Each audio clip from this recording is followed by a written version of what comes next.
Olá, a gente já parou para pensar por que uma tecnologia tão, mas tão revolucionária como a blockchain às vezes parece lenta como uma fila de banco? Pois é, hoje a gente vai mergulhar no protocolo DAG-Knight e ele é uma solução, olha, genial, que não só acelera as coisas, mas faz isso de um jeito que se adapta ao mundo real, sem precisar de regras fixas. Vamos entender como essa mágica acontece. E tudo começa com essa pergunta aqui. Por que o Bitcoin, que é uma fortaleza de segurança, opera quase em câmera lenta?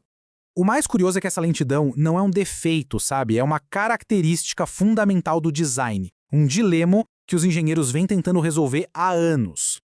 A raiz de toda essa lentidão está lá, bem no coração do Bitcoin. É o que a gente chama de dilema fundamental. O protocolo de consenso original dele é uma obra de arte em segurança, não tem como negar. Só que essa genialidade toda veio com um preço, e o preço foi a velocidade.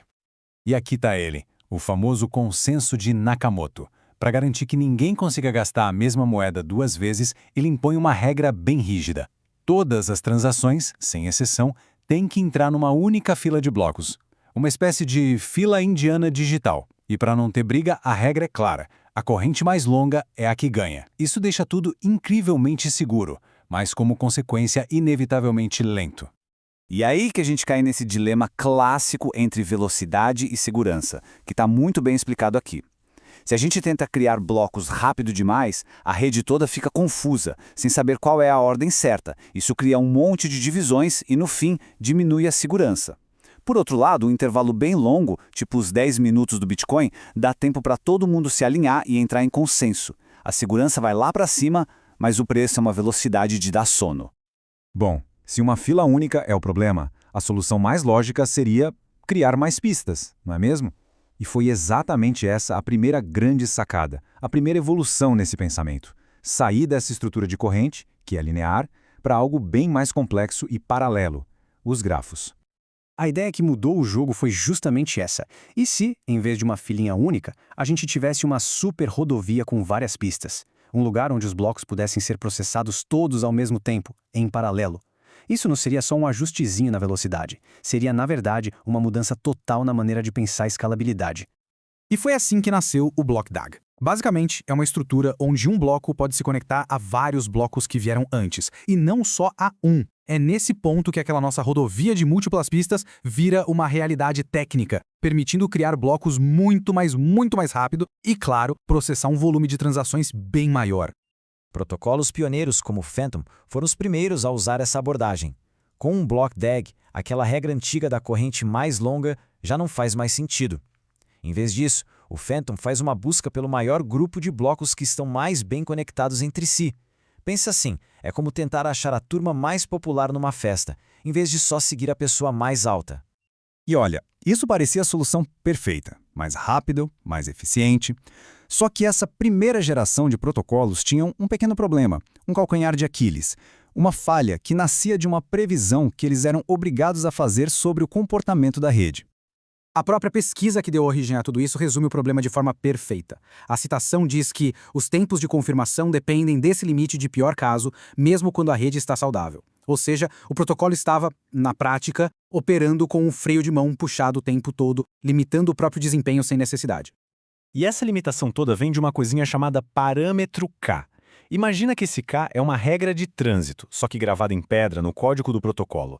E essa regra é uma aposta super pessimista sobre o pior congestionamento que a rede pode enfrentar. É tipo definir o limite de velocidade de uma estrada inteira pensando no trânsito de uma sexta-feira chuvosa às 6 da tarde.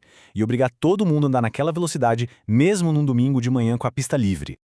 E o custo disso fica bem claro aqui nesse gráfico. Dá uma olhada nas barras. Mesmo quando a rede está ótima, super rápida, o tempo de confirmação continua lá em cima, travado naquele limite do pior cenário. A estrada está livre, mas todo mundo é forçado a andar devagar. É um desperdício de potencial gigantesco. Certo. Então, como é que a gente solta esse freio de mão? Como se cria um sistema que se adapta em vez de ficar tentando adivinhar o futuro? É exatamente essa a proposta do Knight. Ele não é só uma melhoria, não. É um sistema com uma lógica diferente, projetado para acabar de vez com esse problema dos parâmetros fixos. A grande sacada do Knight é ser sem parâmetros. É o primeiro protocolo desse tipo, aberto para qualquer um participar, que não precisa de nenhuma suposição pré-programada sobre a velocidade da rede. Ele simplesmente para de tentar adivinhar o futuro e, em vez disso, reage às condições do agora. E a parte mais interessante é essa mudança na lógica. Olha só, o Phantom se perguntava, com esse atraso K fixo que eu tenho, qual é o maior grupo de blocos que eu consigo formar? O Knight vira a pergunta de cabeça para baixo. Ele pergunta qual é o menor atraso K possível que eu posso considerar e que, mesmo assim, me garante um grupo que representa a maioria honesta da rede. É uma mudança sutil, mas absolutamente genial. E essa virada de chave tem consequências bem reais para a segurança. Imagina um ataque onde alguém segura blocos de propósito só para criar um atraso artificial. O Phantom, com aquele K fixo dele, poderia ser enganado e acabar validando esses blocos do ataque. Já o Kea Knight, ele é mais esperto. Ele olha a situação atual, percebe que os blocos honestos estão formando um grupo super unido, com o K um atraso bem pequeno, e simplesmente ignora os blocos do atacante que estão longe demais desse grupo. Ok. Na teoria, tudo isso soa muito bem, mas e na prática? Como o DAG Kainet se comporta no mundo real? Qual o impacto que ele tem no desempenho e na segurança de verdade? Bom, os dados das simulações dão essa resposta pra gente.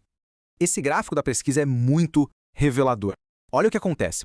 Quando a rede está voando, com a latência lá embaixo, as confirmações são quase instantâneas. Conforme a rede vai ficando mais congestionada, o KNN não quebra, ele se ajusta. Os tempos de confirmação sobem um pouco para garantir a segurança, mas o sistema continua firme e forte. O desempenho literalmente dança conforme a música da rede.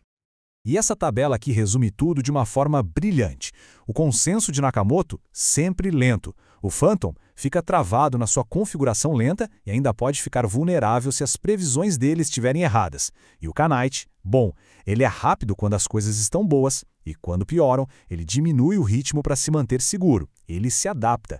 E o mais importante é o único que é de fato sem parâmetros. Então, no final das contas, o que a gente ganha com isso tudo? Por que o KN é um avanço tão grande?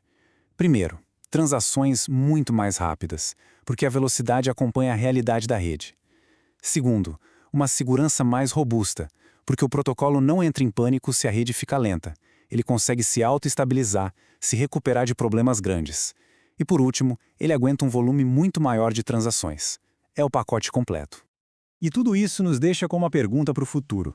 Se as nossas redes digitais não precisam mais viver com medo do pior cenário o tempo todo, se elas podem se adaptar de forma dinâmica ao mundo real, que tipo de aplicações que antes pareciam impossíveis, desde finanças até jogos e redes sociais, podem finalmente se tornar realidade? O DAG Knight não é só uma solução, é um convite para a gente imaginar o que vem pela frente. Obrigado por acompanhar essa análise com a gente.